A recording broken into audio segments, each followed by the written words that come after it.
I'm not going to forgive you until you prove to me that you are truly sorry. When your partner is sorry that they've wronged you, it seems logical that they should be the one making the effort to repair the relationship.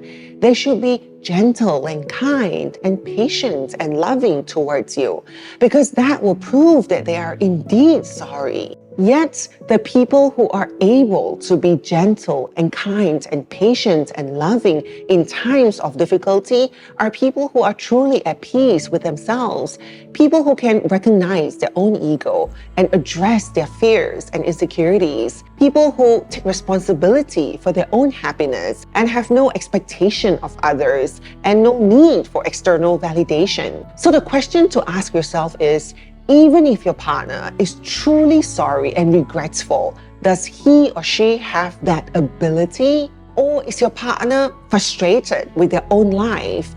Are they unable to recognize their own ego and afraid to look into their insecurities and not quite sure what would make them happy? This is because it is completely possible for someone to be wrong, sorry, and regretful, and at the same time, impatient, frustrated, or even angry in the relationship because they don't have the ability to rise above their own issues and unhappiness to be able to communicate lovingly about difficult things. And even when the person admits that they've done you wrong, they can still have resentment in a relationship that they don't know how to communicate or let go of. And that resentment is battling their love for you. This is not about excusing your partner's behavior, but about understanding that it is likely not because they don't love you enough, that they don't know how to repair the relationship in a way that will make you feel safe and loved. If you decide you want to stay in the relationship, yet you keep waiting for your partner to make the kind of effort that you think commensurates with the crime,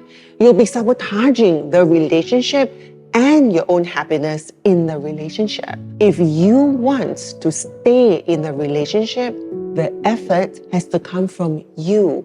You have to make the decision to truly let go and start from a clean slate. It's not about fairness anymore. It's about your happiness. You have to make the effort to communicate patiently and not angrily because you want to be happy.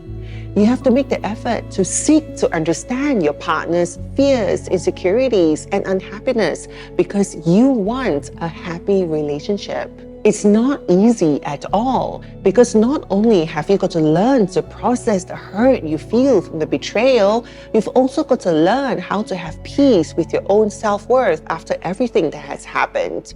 And you have to support your partner in his or her journey to being a better person. Many things in life are not easy, but if we want it bad enough, we can definitely rise to the occasion by developing the necessary skills for the challenges that lie ahead.